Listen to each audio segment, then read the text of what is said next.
Hi, my name is Dominique Dusek, and I'm the Assistant Director of Accessibility Services at University of St. Francis. Welcome to part 2 of our 3-video installment looking at how to support students with disabilities in higher education. In this video, we're going to talk about what the Office of Accessibility Services, or OAS, does, how students register with our office, and also how we determine and implement accommodations. As faculty, you'll learn how you play a vital role in helping to create this inclusive and accessible learning environment as well. So as always, thank you for your collaboration.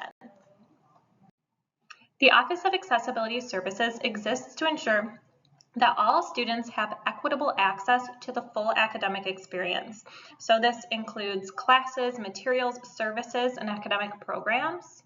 Our purpose is not to lower standards or guarantee a student's success. Rather, it's more about creating a level playing field.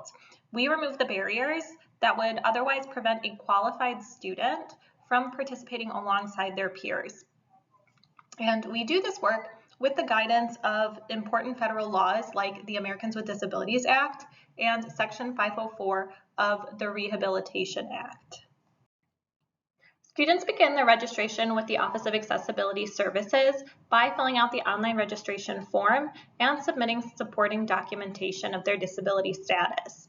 That documentation generally will describe the diagnosed condition, any functional limitations the student experiences as a result of that condition, so these are barriers or challenges, and how that condition impacts the student's learning or participation on a daily basis.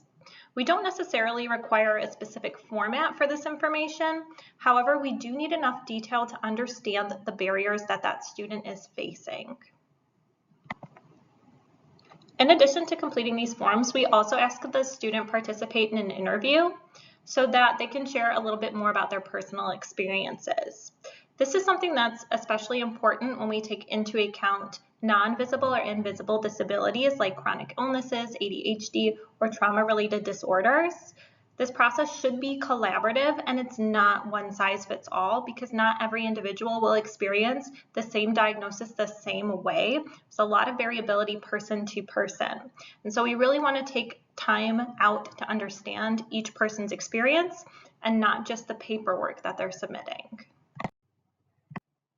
Accommodations are determined on a case-by-case basis, and in determining accommodations, we consider the nature and the impact of a disability. How is it affecting this individual person?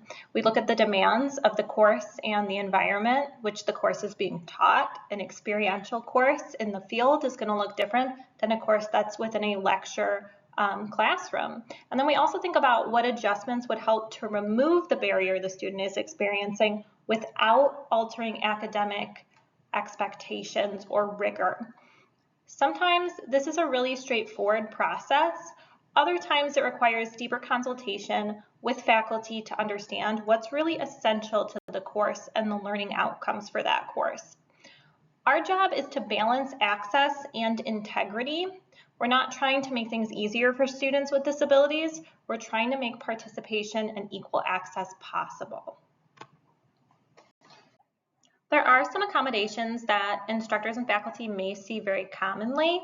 Please note that this is not an exhaustive list and not a list of all the accommodations that are possible by any means.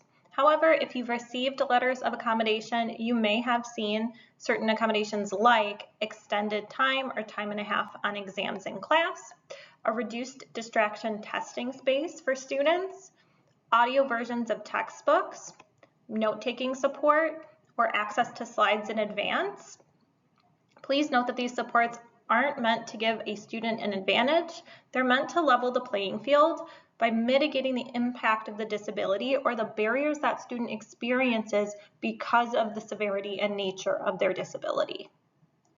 As you watch this video, you might be thinking about your role in the accommodation process.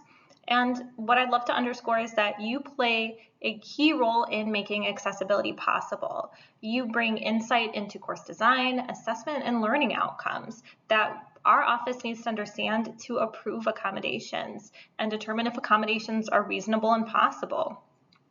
When a question arises like, would this accommodation change the essential nature of a course? We turn to you to help answer that question. Your input helps us to uphold both access and academic standards, access and integrity. And when barriers arise, we'll partner with you to problem solve. You're not alone in this, and we are here to support you as you support your students. Thank you for taking the time to learn about the Office of Accessibility Services. Remember, access is not a checklist, but it's a mindset, and it's something that we build together through collaboration and cooperation.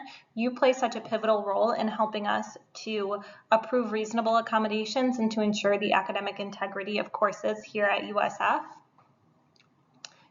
As always, please don't hesitate to reach out with your questions or concerns. Our contact information is on the screen, and we're always happy to help in any way that we can, and we will see you in the next video. Thanks again.